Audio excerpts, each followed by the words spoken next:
Seconde, première, terminale, le niveau d'exigence ne cesse d'augmenter.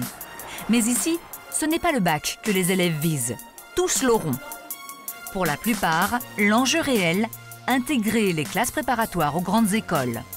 À Louis-le-Grand, le sésame absolu. Seulement voilà, à peine 30% y parviendront et tout se décide lors du conseil de classe. Ce soir justement, ces élèves de Terminale S vont être fixés sur leur avenir. Joël Vallat, le proviseur, s'apprête à présider ce conseil de classe particulièrement important. Avec les professeurs, il va faire une première sélection pour savoir qui restera au lycée en prépa. Et il n'y aura pas de place pour tout le monde. Bienvenue à ce conseil de classe du deuxième trimestre dont tout le monde connaît l'enjeu. Il va s'agir de donner de bonnes recommandations et de faire des pronostics par rapport à l'orientation de nos élèves. Les portes du conseil de classe resteront fermées pour notre caméra. 1h30 plus tard, les deux élèves qui ont assisté au conseil sortent. Ce sont les délégués de classe. Ils sont très attendus par leurs camarades, car ce sont eux qui vont donner les résultats des délibérations aux autres élèves. Et ils ne prennent pas de gants.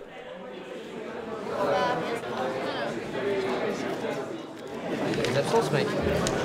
Les absences, c'est limite. Hein. Ouais.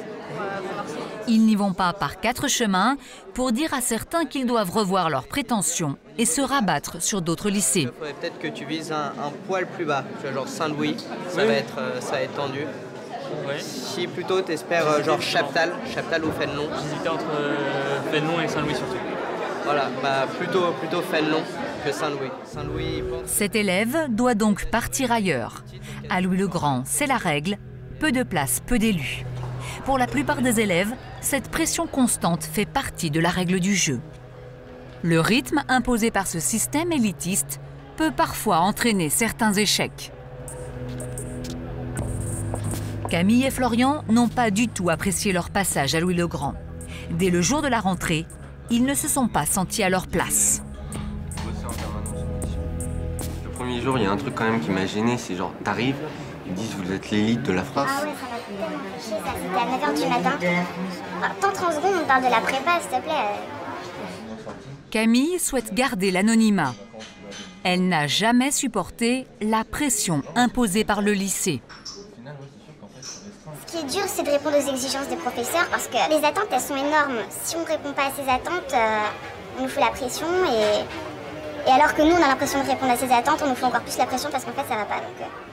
Florian a quitté Louis-le-Grand l'an dernier après une année de seconde qu'il décrit comme un enfer.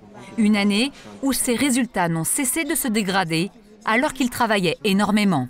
C'est très dur à vivre.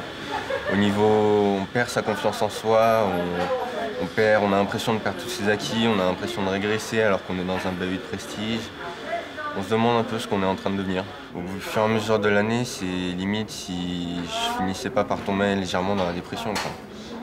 Je commençais à me refermer, j'avais de plus en plus de mal à voir mes amis, enfin, je me sentais très mal. Officiellement, Florian et Camille seraient des exceptions. À Louis-le-Grand, les élèves qui décrochent seraient très rares.